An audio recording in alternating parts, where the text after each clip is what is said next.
우리 또 감사교회를 하나님께서 지켜주시고 은혜 안에서 복되게 인도해 주님의 이름으로 축원드립니다.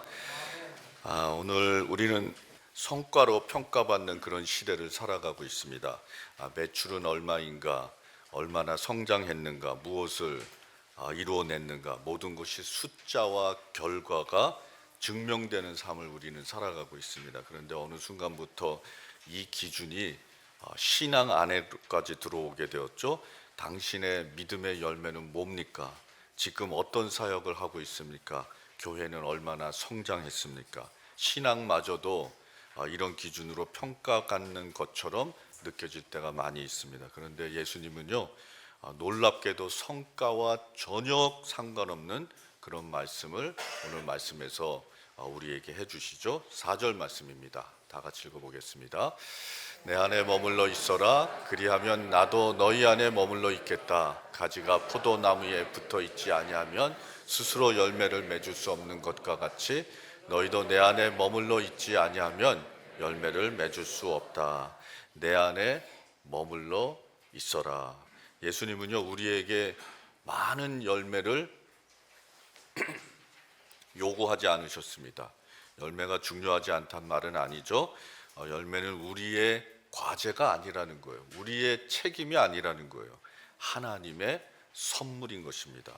열매는요, 우리의 노력의 결과가 아니라 관계의 결과로 하나님께서 우리에게 주시는 은혜였다라는 거죠. 그래서 예수님이 우리에게 요구하는 것은요, 단 한 가지입니다. 뭐냐면 내 안에 머물러 있어라. 여러분, 이 말씀은요, 복음의 심장입니다. 우리가 복음을 살아내고 복음의 권능으로 이 땅에서 구별된 삶을 살아갈 수 있는 비결은요, 예수님 안에서 머물러 있는 것인 줄 믿습니다. 우리는 이렇게 고백할 때가 있어요. 주님, 보여드릴 열매가 없습니다. 우리는 많이 부족하고 연약합니다. 우리는 날마다 실패하는 삶을 사는 것 같습니다. 그런데 여기에 복음의 메시지가 있죠. 성과나 결과를 위해서 노력하고 애쓰는 삶이 되지 말고 예수님 안에 머무는 삶이 되어라. 여러분, 우리의 믿음의 최고 목표는요, 예수님 안에 머무는 것인 줄 믿습니다. 우리가 예수님 안에 머물 때 믿음의 열매가 보장되는 거예요. 우리가 열심히 노력하고 열정 가지고 애써서 열매를 얻는 것이 아니라 우리가 예수 그리스도 안에 거할 때 믿음의 열매는 자동적으로 우리에게 보장되어 있다는 거죠.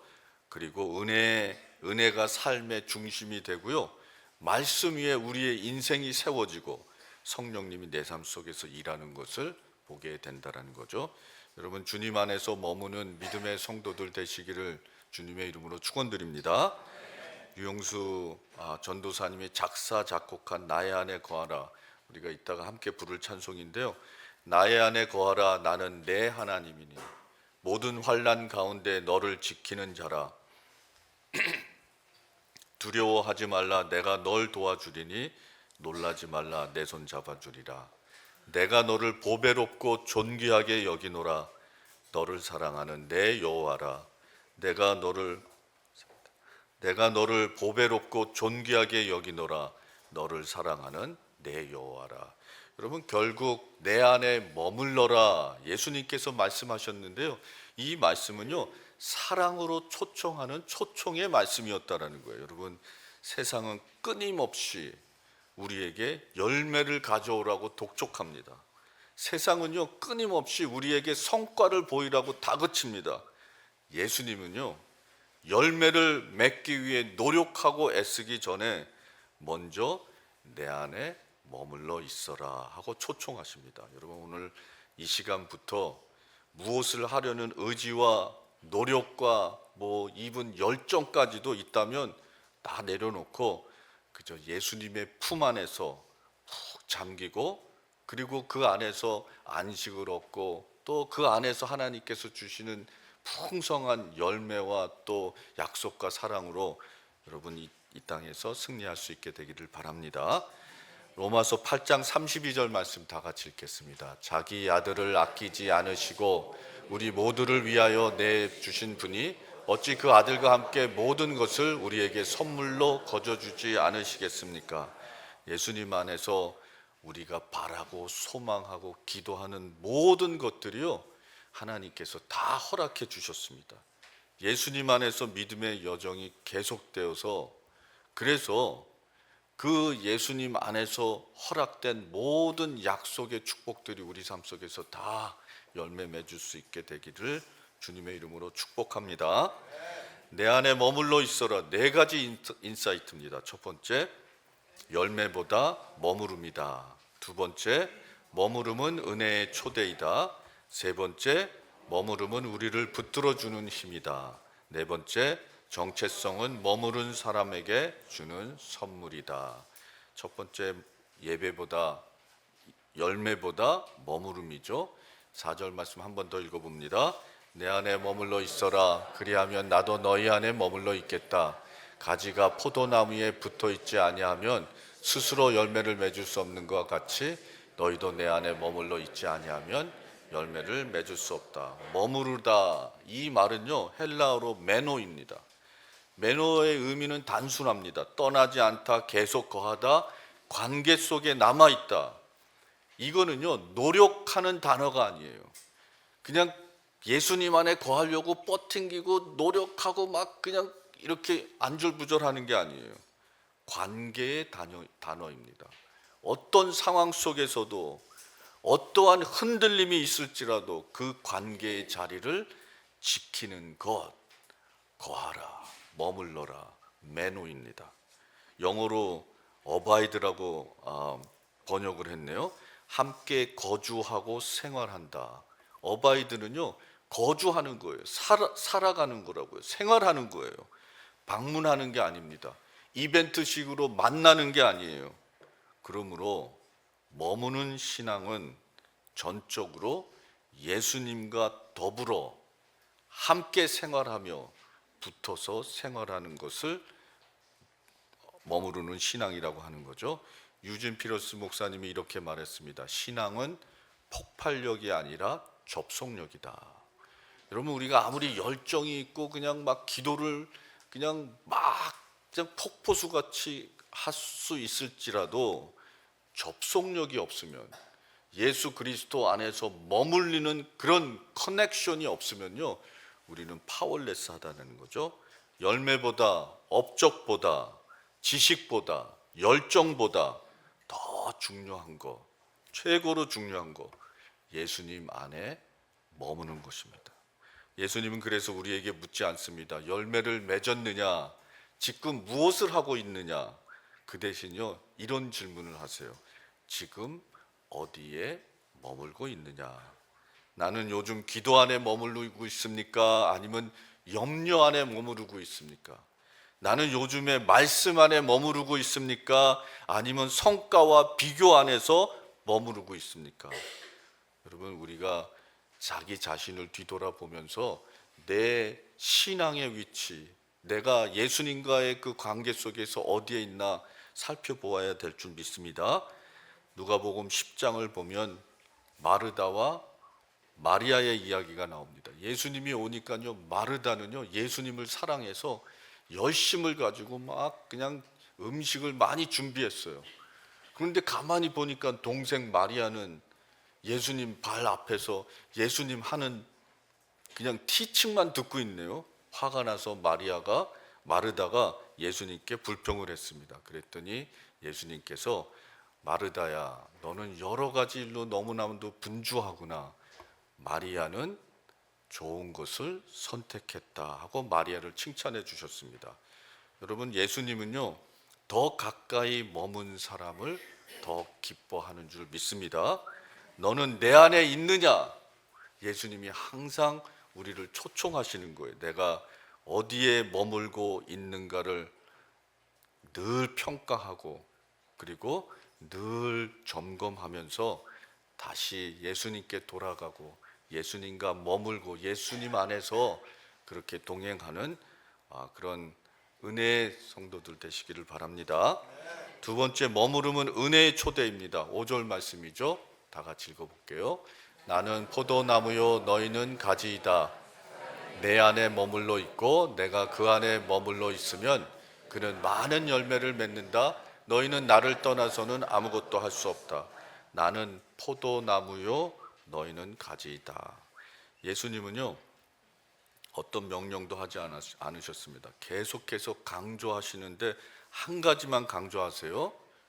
내 안에 머물러 있으라. 여러분 이것은요 은혜의 초대입니다.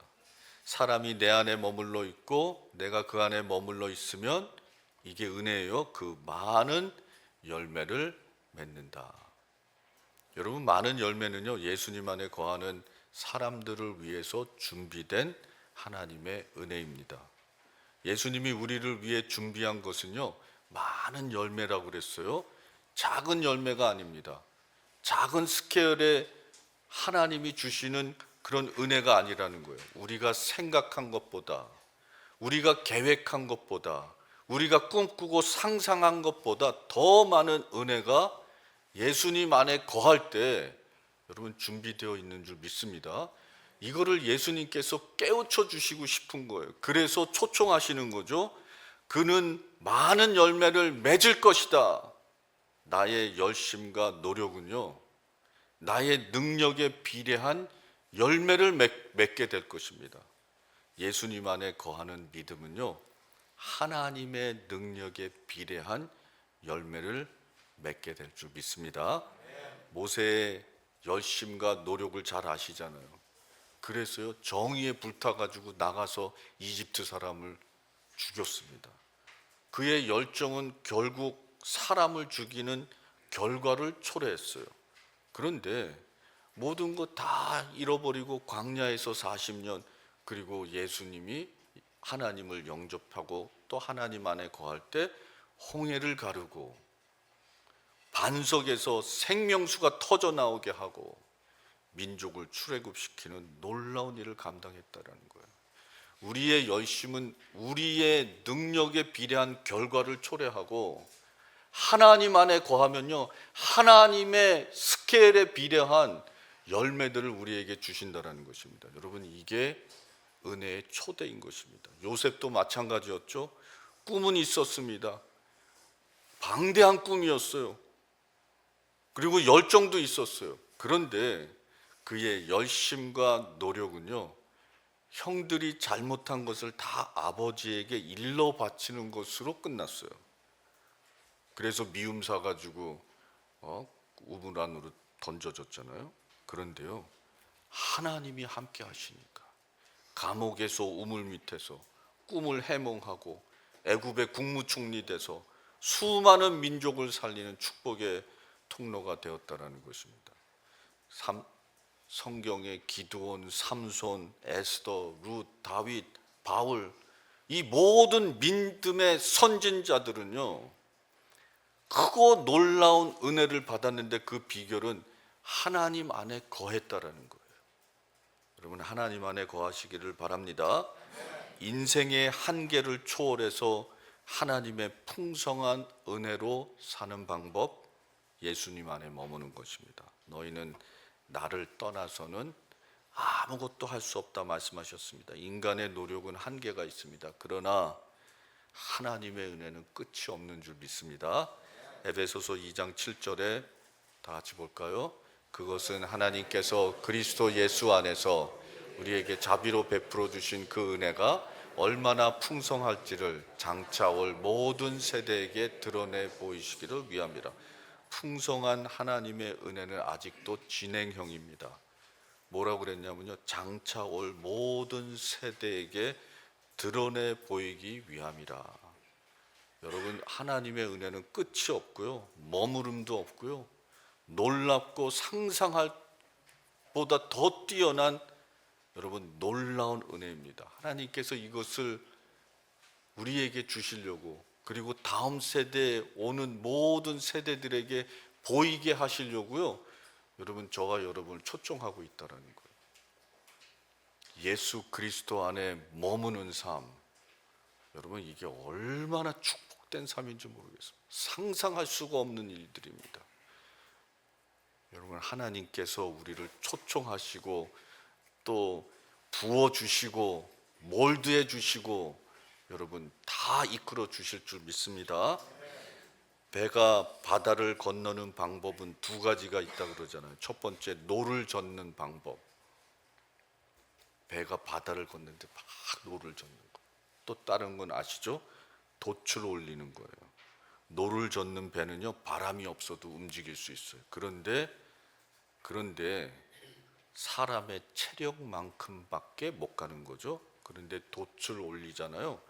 바람이 불면 전혀 다른 차원으로요, 내가 갖고 있는 그런 능력이 아니라 더 넘어선 차원으로 배가 움직여서 항해를 마치게 된다라는 거예요. 여러분, 배의 크기가 아니라 바람의 능력이 여러분 우리의 삶을 이동시켜 줄 줄 믿습니다.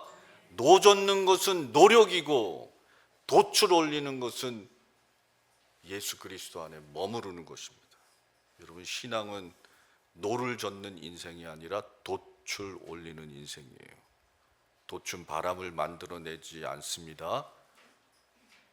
열매를 만들어내지 않아요. 돛은요, 바람을 받아들일 준비만 하는 거예요. 그게 예수 그리스도 안에 있는 것입니다. 그래서 영성과 헨리 나운이 하나님과 함께 아무것도 하지 않는 시간이 인생에서 가장 생산적인 시간일 수 있다 그랬어요. 하나님께 기도하는데 기도가 나오지 않아서 주여 주여, 그냥요 1시간을 채우기 위해서 30분을 채우기 위해서 그냥 아무 말 없이 그냥 하나님 앞에 기도하고 있는 거예요. 아무런 일 하지 않고 주님만 부르고 30-40분 1시간 매일 그냥 헌신했기 때문에, 그냥 기도의 무릎으로 내 삶이 드려지기 위해서. 그런데요, 결코 그 인생은 허비되지 않았다라는 거예요. 그 1시간이 인생에서 가장 생산적인 시간이 될 수 있을 줄 믿습니다.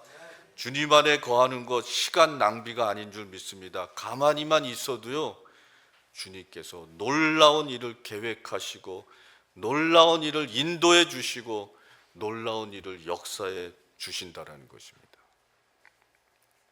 여러분, 그렇게 여러분 초대로 나아갈 수 있는 우리 모두가 되시길 바랍니다. 세 번째, 머무름은요, 우리를 붙들어 주는 힘입니다. 7절 말씀이죠. 다 같이 읽어보실까요? 너희가 내 안에 머물고 있고 내 말이 너희 안에 머물러 있으면 너희가 무엇을 구하든지 다 그대로 이루어질 것이다. 내 안에 머물러 있어. 또 말씀하시네요. 그냥 구절마다 그냥 계속해서 예수님이 강조하시고 또 강조하시는 거예요. 머물러 있어라. 내 안에 머물러 있어라. 그리고 7절 말씀 보니까 바로 기도와 연결시킵니다. 내 예수 그리스도 안에 거하는 것은요, 여러분 기도와 직방으로 연결되는 거예요. 기도가 그렇게 멋지고 기도가 그렇게 파워풀한 거예요. 아니, 예수님 안에 거하는데 어떻게 거하지? 어떻게 거하긴 어떻게 기도하면 되지. 기도는요, 그만큼 하나님의 관점에서요 친밀한 거예요. 내 안에 거하라. 그리고 얘기하시는 게 누구든지 구하면, 무엇을 구하면 다 그대로 이루어질 것이다. 응답까지 약속해 주셨어요. 이 말씀은요, 기도는 관계의 선언이라는 거예요.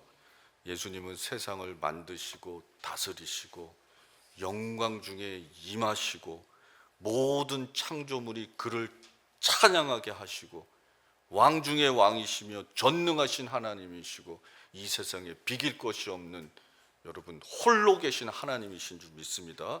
그런데 예수님께서 기도를 통해서요 우리와 함께 하시는 거예요. 기도를 통해서 우리를 친밀한 관계를 맺어 주시는 거예요. 기도를 통해서 우리를 붙들어 주신다는 거예요. 여기에 핵심은요, 무엇을 구하든지가 아닙니다. 잘못 알면 이거 내가 뭐든지 구하면 다 이루어지겠구나.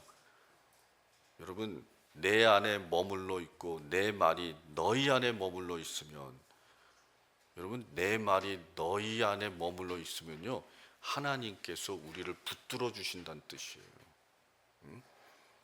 하나님이 우리를 말씀으로 붙들어 주시는 거예요. 기도의 능력은 요청의 크기가 아니라 머무는 깊이에서 나오는 게 기도의 능력입니다. 예수님은요, 기도를 잘해라가 아니라 나를 떠나지 말라고 말씀하시는 거예요. 우리가 붙드는 게 아니라 기도할 때 예수님이 우리를 붙들어 주시는 거죠. 그래서 그 시간이 헛된 것 같지만 가장 생산적인 시간이 되는 거죠.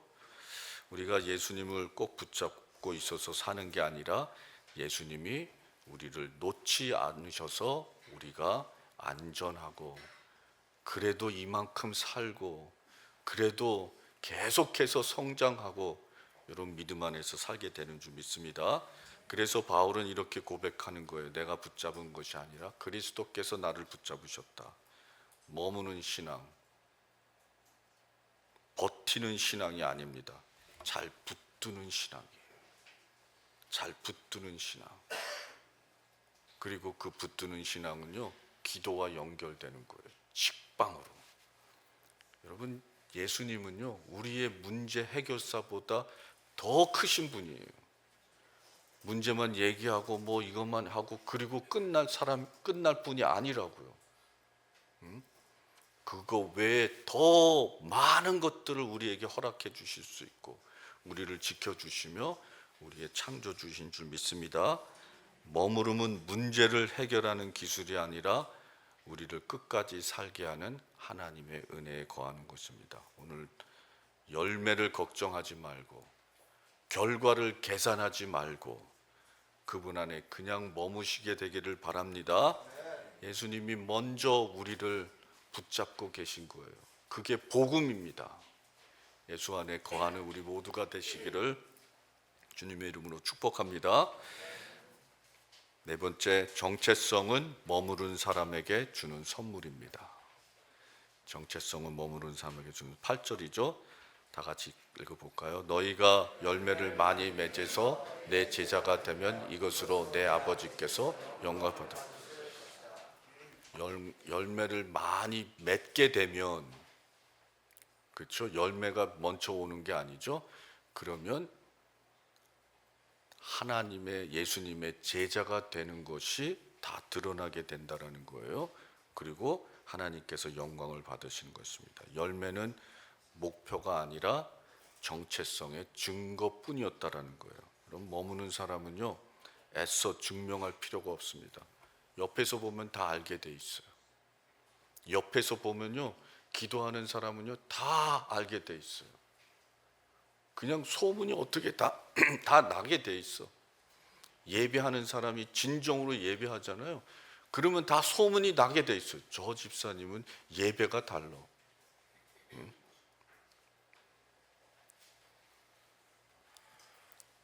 9절과 정체성입니다. 9절과 10절 말씀 다 같이 읽어볼까요? 아버지께서 나를 사랑하신 것과 같이 나도 너희를 사랑하였다. 너희는 내 사랑 안에 머물러 있어라. 너희가 내 계명을 지키면 내 사랑 안에 머물러 있을 것이다. 그렇지. 아버지의 계명을 지켜서 그 사랑 안에 머물러 있는 것과 같다. 열매를 맺는 사람은 누구인가를 말씀하십니다. 정체성이죠. 쟁취하는 게 아니라 머무는 사람들에게 선물로 주시는 거예요. 돌아온 탕자의 이야기가 있잖아요. 누가복음 15장에 집으로 돌아올 때 그는 이렇게 말했습니다. 저는 더 이상 아들이라 불릴 자격이 없습니다. 이 아들이요, 아버지에게 모든 재산을, 유산을 받았습니다. 그리고 저 먼 곳에 가서 다 탕진해 버렸어요. 다 잃어버렸다고요. 그가 잃어버린 것 중에서 가장 중요한 것을 잊어버린 게 있는데 그게 뭐냐면 정체성이었어요.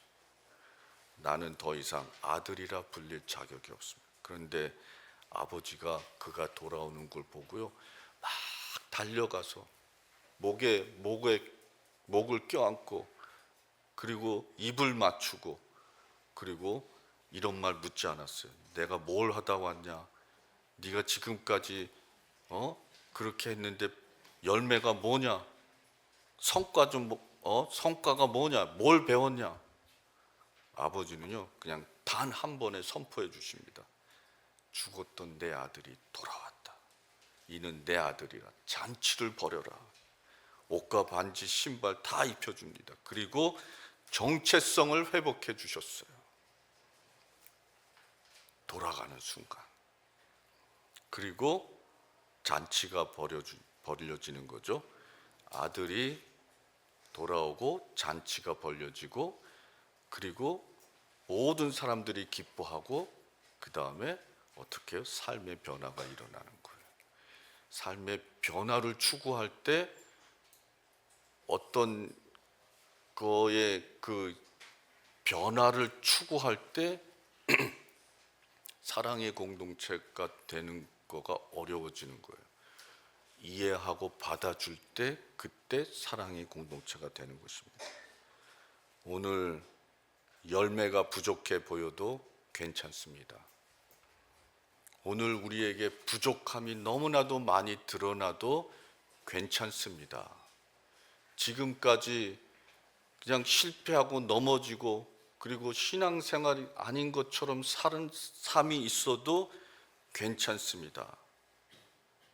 중요한 것은 예수님 안에 머무르면 되는 것입니다. 거기서부터 시작입니다. 머무르고 있다면 연약해도, 머무르고 있다면 열매가 없어도 여러분 하나님께서 우리를 붙잡아 주시고 은혜의 초청으로 우리에게 은혜를 부어 주시고 또 새롭게 하셔서 풍성한 열매, 그리고 하나님의 아들, 사랑의 제자 여러분 삼아 주실 줄 믿습니다. 열매가 나를 제자로 만드는 것이 아니라 내가 제자이기 때문에 열매 맺는 것입니다. 여러분 오늘 예배는 결단의 예배이기보다는요, 우리의 자리, 우리의 포지션이 이동되는 예배가 되었으면 좋겠습니다. 더 열심히 그냥 그냥 애쓰고 노력하고 결단하고 이런 것보다 예수님의 품 안으로 내 안에 머물러 있어라, 이 초청 받아들이고 예수님 안에 돌아가는 그 선택, 그 발걸음이 되었으면 좋겠습니다. 그런 은혜, 예수님 안에서 여러분 하나님께서 주시는 놀라운 은혜들로 충만한 우리 모두가 되기 바랍니다. 네 가지입니다. 우리 한번 다 같이 읽어보실까요? 열매보다 머무름이다. 머무름은 은혜의 초대이다. 머무름은 우리를 붙들어주는 힘이다. 정체성은 머무른 사람에게 주는 선물이다. 일주가 시작되었습니다. 말씀 붙잡고 예수님 안에서 여러분 기쁨으로 여러분 우리의 삶이 새로워지는 역사가 우리 모두에게 임하시기를 주님의 이름으로 축복합니다. 옆에 사람에게 우리 인사 나누겠습니다. 예수 안에 머물러 있읍시다. 예수 안에 머물러 있읍시다. 서로 격려의 박수 올려드립니다.